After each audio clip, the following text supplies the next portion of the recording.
اسرائیلی فوجیوں نے strategic be fort castle پر قبضہ کر لیا۔ لبنان میں پیش قدمی جاری۔ بسم اللہ الرحمن الرحیم۔ السلام علیکم ناظرین۔ مشرق وسطیٰ سے ایک اہم اور تشویشناک خبر سامنے آئی ہے۔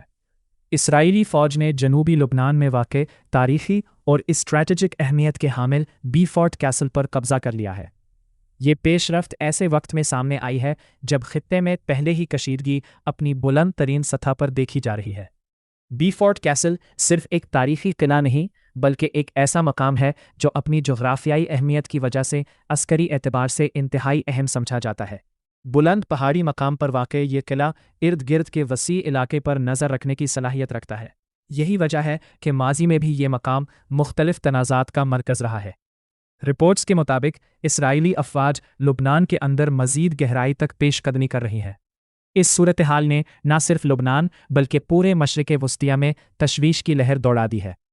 ماہرین کا کہنا ہے کہ اگر کشیدگی میں مزید اضافہ ہوا تو اس کے اثرات صرف سرحدی علاقوں تک محدود نہیں رہیں گے بلکہ پورا خطہ متاثر ہو سکتا ہے۔ لبنان پہلے ہی شدید معاشی بحران اور سیاسی عدم استحکام کا شکار ہے۔ ایسے میں کسی بھی نئی فوجی کشیدگی کا بوجھ عام شہریوں کو اٹھانا پڑ سکتا ہے۔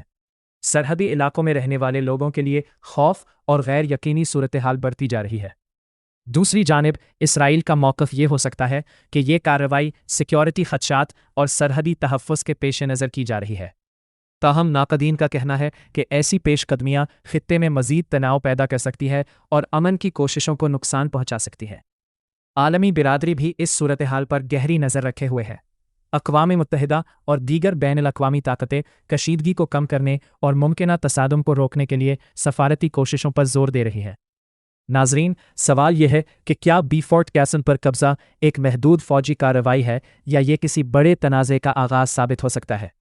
آنے والے دن اس سوال کا جواب دیں گے۔ آپ کے خیال میں لبنان اور اسرائیل کے درمیان بڑھتی ہوئی کشیدگی کا انجام کیا ہوگا؟ اپنی رائے کمنٹس میں ضرور بتائیں۔ ویڈیو پسند آئے تو لائک کریں، چینل کو سبسکرائب کریں اور بیل آئیکن دبانا مت بھولیے گا۔ اللہ حافظ۔